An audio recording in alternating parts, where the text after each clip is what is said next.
I can't believe we're at the end of 2011 already. I'm having to start feeding the huskies a little bit more now. I've got the sleigh all sorted out, and we come to another year of search, and social. So Anna, what's happened? What sticks out for you in 2011? If you think back in 5 years' time, what will you think of 2011? You know, I don't know if I'll remember everything that happened in 2011. I think that's up for Google to decide with them launching Google+. We don't really know if that's going to be a success or if we'll even be talking about it in the next couple of years, but I think people are eager to find out.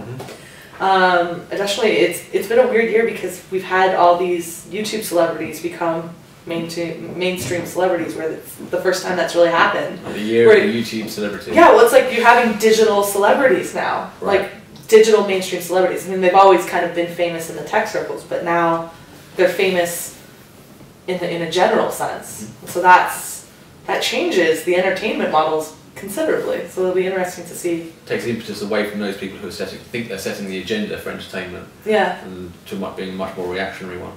And a much cheaper one. yeah, interesting. So.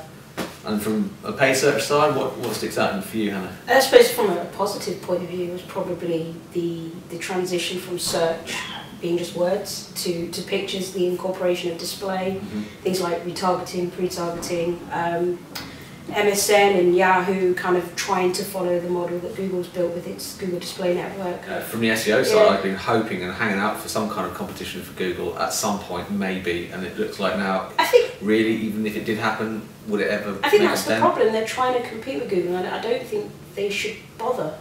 I think they can still offer something, and I'm not sure if it's unique, but I think just get off the trying to compete with Google bandwagon and tell me what you can offer me, because if I think about what we're doing with our clients this year, or what we've been doing rather, it's not about competing with Google, it's about a variety, it's about giving a client a multi-channel strategy.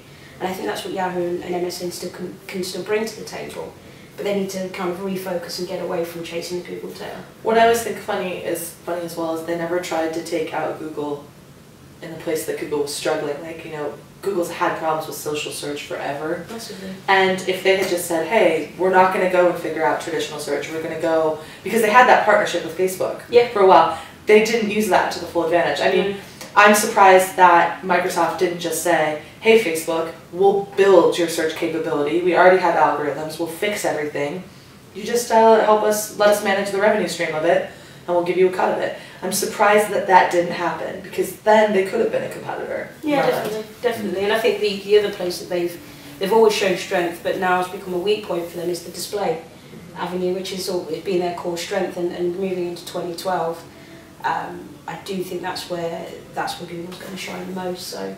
Well, if you want to move on to SEO, it's been kind of an interesting year. I think at the start of the year we were all predicting that SEO would get sidelined by universal search and all the pressure from all the different ways that Google's manipulating the SERPs to kind of push the natural results to the side or kind of get more people working through the paid angle. And I think it's got to the stage now where it's less about that and more about understanding, well, the data angle as well. It's got so it gets to the end of the year, and now we're seeing pressure on the visibility of data through the sort of Google relenting really to the kind of the data privacy lobby to kind of give up some of the data, keyword level data stuff. So we've now got talk in the industry now about 30% of data being stripped away from keywords or from SEO keywords, which could equally affect it could affect some forms of paid search if it's being kind of wrongly tagged, but in terms of kind of SEO, it's pretty critical. So I guess SEO is being squeezed at both ends, which is why we're sort of turning, and I think this is kind of where we start talking really more about 2011. So SEO is becoming less about 2012 indeed. 2012 is where SEO becomes less about just that small box of results on the corner where we started out the year saying that's an ever decreasing box of awareness, and becomes about all the assets on the page. And at the beginning of the year we were talking about images and video and the rest of it, and news items, and now we're talking about social. And where SEO goes into 2012, we're talking about the way that it's almost impossible to have an SEO campaign without some element of social media mixed in there. And I very much hope that, I don't know, this is looking forward 2 years, but it'll get to end of 2012 where you won't be able to have an SEO and social campaign without a paid search element as well. And that's kind of where we're going, isn't it? Definitely. definitely. I mean, it's interesting to pick up on some of the things you said. Last year is an interesting one, but from a pay perspective, with Google expanding into different, I suppose, ad extension products such as product listings and site links and maps and things like that. Yeah, you know, as you said, it's really squeezed the SEO side. So it's one of the transitions we've seen has really been from clients kind of spending more money in paid, thinking that they're not going to get anything out of natural, and I don't think that transition's right. I think you're right. No, the point we're making, it needs to be more of an integrated approach. So we look at the full picture because it's still one page, but how do we make best use of this page and the keywords or campaigns that we're targeting moving forward? You talk a lot about SEO and social integrating. How do you see that moving into the 2012 and so forth? Well, I think the interesting thing is that social is morphing from what it originally was. So the way, you know, social networks have kind of been created previously is that they were very insular and they didn't really affect outside of the network. Facebook being the prime example. It's closed garden. What happens in Facebook stays in Facebook. It's like Vegas, except more crazy stuff happens, in my opinion, in Facebook than in Vegas. Okay. Take your word for it. Trust me, people don't really necessarily think when they post. But I think what's happening is Facebook, and with the rise of Google Plus and things like that, are trying to become identity management systems. They're trying to really use that data that they're getting, that piece of your life that you're sharing, to provide you with more informed content, more informed advertising. I think that dramatically changes the way we look at display, because display was based, a lot of decisions made in display are made either on your previous behavior or what they think your previous behavior is. Exactly. While now we can actually say a person puts on their wall, I'm looking for a wedding dress, and I can say, oh, here's my bridal shop. Or a person puts on their wall that they're thinking about getting a dog, you can market, you know, books about how to manage dogs. So I think that we're getting to a point where people's identities will be owned kind of in the social sector, and that data will flood out to kind of the display advertising as well as just general groups and organizations. And as far as that extends, the scary thing about that is that we have this great new data to leverage, and that, you know, obviously we can provide better content for consumers, content they want to see. The scary thing about it is consumers may not be exposed to as many new things as they used to be, because we'll become so focused on hyper-targeting content that we may not expose somebody to a product they may not know they want.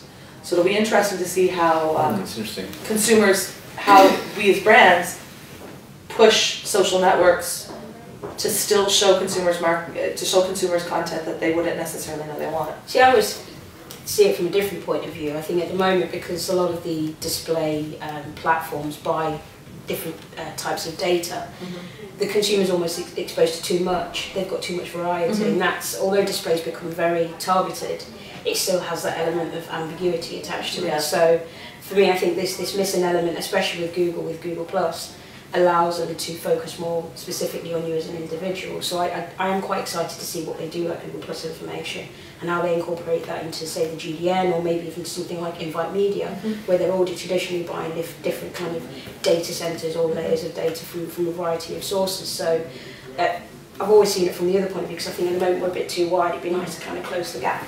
I guess that's like the futuristic approach to it. Yeah. So I guess it'll be really interesting to see how that plays out, and how those social networking sites fight for that identity pool. Yeah. Because it's very clear that that's what Google's doing with Google Plus. Yeah. You can't really deny it. Oh yeah. But, you know, everything connects in. You start seeing, you know, blog posts and other things are ranking higher because, you know, back in, you know, 1999 you used Blogger to write something. Actually, Blogger wasn't around in 1999, but I digress. But it's interesting that just at the time when the marketing tactics are allowing marketers to get much more personal in the way that they approach advertising to people, at the same time they're also allowing brands to get more personal as well. So we're getting to the point finally where a brand can almost have a one-to-one relationship with somebody. It can be, the way it's perceived by one person might be slightly different, and the way it approaches that person is slightly different. So instead of having to be mass market all the time, and I know we talk about personalisation, gosh, ever since the late 90s, but not in the clunky kind of I'm going to register and I'm going to see the Yahoo portal in a different kind of in different colours today kind of way, but in a much more starting to understand someone's user history, their intent, their motivations, and starting to kind of show the messages in terms of brand that they probably want to hear,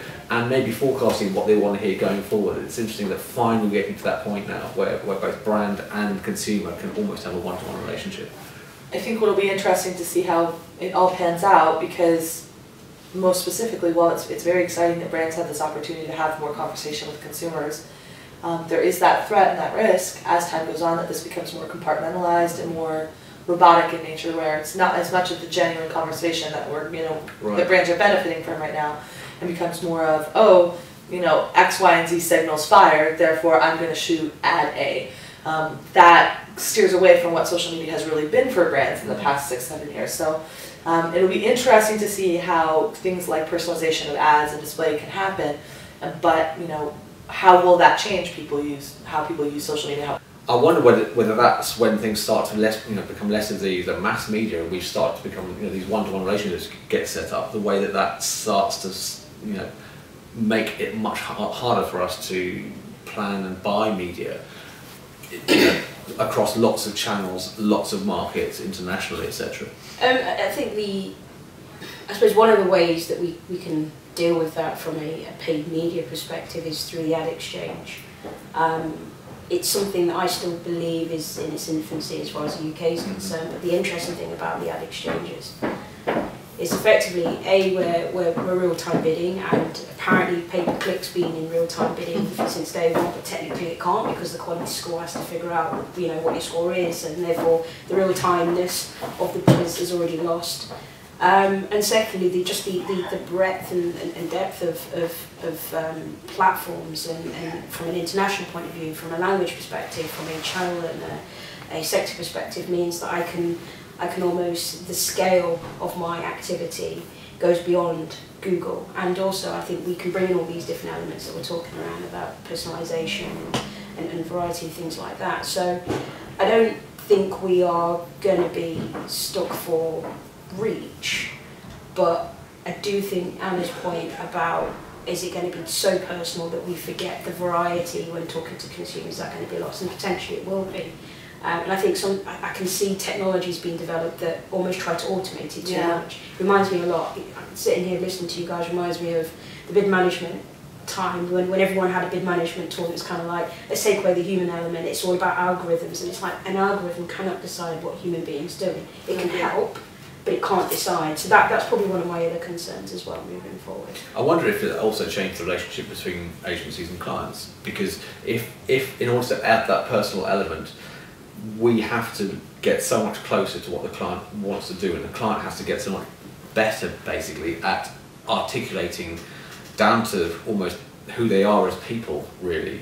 If we're going to let them humanise their branding, then they need to be instinctively their brand. I think brand and search becomes a big component there moving forward, because we always say that we're advocates of our clients' brands, but if we are having this one-to-one conversation, we really are advocates of our clients' brands, so we almost really need to be part of them. And I think this is where probably paid has to do a lot more what social's doing in terms of that real feel of a consumer's, understanding the consumers, the range of consumers, and how the brand needs to speak to them as well. And whether that's something simple like how we communicate through ad copy, or again placement, reference, all that kind of thing, it's something I think that will bring again the three channels close together, because we're going to be, that central kind of subject matter will be brand.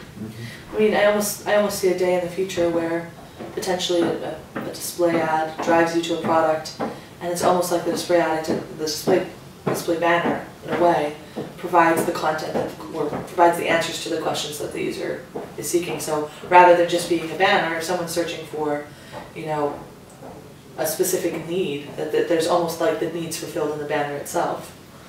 Which is an entirely different way of looking at banners, because right now they're just kind of the product. Someone searches for, a car, they're going to see a car ad. But if someone's searching for a red car that's safe to drive, you might have a picture of the red car and then all the reasons it's safe. And then that also changes the way people look for information. Will people change their searching habits based on the fact that they know that their information is being used, and that if they give a little bit more I guess, color in their searching, that they'll be delivered something that saves them time. Because right now the search discovery process, for all intents and purposes, while it works quite well, is not that easy, especially when you're trying to make decisions. It's a process. So I think where this identity management and development of display and kind of moving forward with the integrations of all these channels together, where that real benefit lies, is that a user's time to discovery is going to be much shorter. And that's in both the consumer and the brand's best interest. But I think the brands that optimize and get all these things working together will reap that benefit. Do you think 2012 is going to be the year in which Facebook does something interesting with search that isn't just a straightforward, fill in this form Google style, but uses some of the interactivity between users and their social network and their community to kind of enhance the results and just basically turn search into something more interesting? I think they have to. I think brands are going to start demanding it. I mean, right. I look at some of the clients we work with, and they post really great content, and if someone searches in Facebook for content around that item, they're never going to find it. Right. They'll find the brand name that might be close and a cheeky page that somebody set up that's somehow vaguely related to the term they put in, but they don't really find information that they need. And I think Andreas, our COO, always says searching is a natural human habit. Sure. And I don't think that's going to go away. I think the way people do search might change. That's exactly what I'm suggesting, and I think we've got the huge, much fabled, much waited for IPO happening potentially in Q1, Q2 next year. Yeah. And part of that, if they could make allusions to the fact that they could take on search as part of it, is they're not going to be able to resist doing that, are they? Do you think they have to, or they will do? Because I don't know if you guys caught the documentary on BBC Two the other day. Yeah. This is about the keyboard vending machines. Yeah, and they had this, I can't remember what her title was, some VP of some sales and marketing department at Facebook, and she was saying, well, when it comes to advertising in Facebook, we're all about generating interest. We compare ourselves to television, traditional advertising. We don't really consider ourselves direct acquisition, which is interesting because when we interact with Facebook ourselves as a partner, the programs that we manage, the advertising side of Facebook, is pitched as a DR. Well, of course, but it took Google a while before they turned themselves into direct acquisition as well, didn't they? Yeah. It started out as a search engine, and they were just enhancing the user experience of the internet. Yeah. Okay, and now they are full on the world's greatest acquisition tool. Yeah, it's all with sales teams to match. So I think I can see Facebook wanting. They're going to have to acknowledge that at some point in the future, whether they use the search route to do that, whether they try and pass off a little bit of that, or get a little bit of Google by association by suggesting that they might want to go into the search space. It would be interesting. I mean, I don't know how you opt. I know a lot of people, we look at kind of the next generation of users, and this is the thing, we sit here in the industry year by year, and we still, we're still in the search and social space, but the next generation of users come along, and as someone said to me earlier, some of them might not even be using anything apart from Facebook. They might not realise that there is that much more to the internet. Well, I think that Facebook needs to get where YouTube is, to be really honest. Mm-hmm. When you watch a video on YouTube, you easily discover new content. And I think that's what Facebook doesn't have right now. Is there's not a natural discovery of new content, and there's no honor associated in finding something awesome on Facebook. So if you find something great on YouTube, you want to share it with someone. That doesn't happen on Facebook right now. And it needs to. It needs to, instead of being a place where people post content from somewhere else, I mean, if it's really going to move to an area where people use Facebook, it needs to move from, I have this great piece of content, I'm going to post it on YouTube and then bring it into Facebook. Mm-hmm. That needs to swap. So if they have a great image, it needs to be uploaded to the wall, not linked to from another page. Does this mean that they're kind of uneasy bedfellows? Facebook needs YouTube, YouTube needs Facebook, but they're on opposite sides of the fence. Exactly. Mm. Well, I think it's that the whole internet is that way right now with Facebook, sure.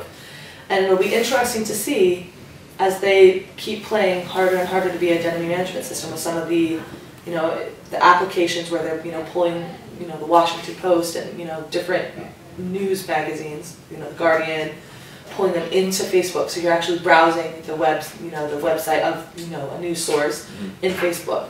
As that happens, how are they actually going to facilitate sharing of that information? Because YouTube I just use YouTube because it's the best at it. they don't have suggested articles, they don't have suggested music you should be listening to, they don't have that content there, and they're missing a huge opportunity. So if Facebook's going to do anything, that's the first thing they have to do, because brands are going to start demanding it, because there's no natural discovery right now. You have to do a paid ad for someone to find something. Yeah, it's true. Okay, so looking back 2011, the thing that you most regret ever happening in search and social, I'll put my hand up and say I wish I'd never seen MC Hammer launching a search engine. It's not a bad thing. I support that decision. Yeah. That was the best thing that happened in 2011. It wasn't the worst thing, no. It was a very bizarre thing, I suppose. I don't know which I found more shocking, MC Hammer launching a search engine or someone still trying to launch a search engine. So they've now launched YRC and...